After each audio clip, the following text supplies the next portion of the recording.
Investigadores do CSID están probando en Quiroga como manter as viñas e os plantíos de oliveiras libres de mato e tamén de malas ervas. Pretenden conseguilo metendo ovellas, pero son unhas ovellas especiais. Están adestradas para que coman de todo menos os cultivos.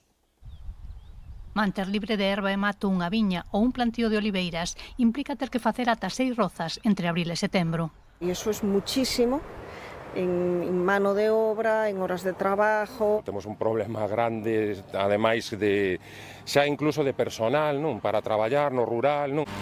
Seguindo a liña de colaboración iniciada hai anos para rescatar as vides e as oliveiras autóctonas, os investigadores da Misión Biolóxica de Galicia e os produtores de Quiroga buscan agora alternativas sostibles para potenciar estes cultivos.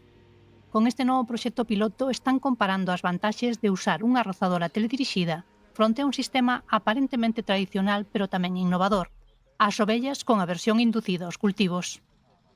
Por supuesto, el protocolo tiene todas las garantías en cuanto a bienestar animal y salud animal.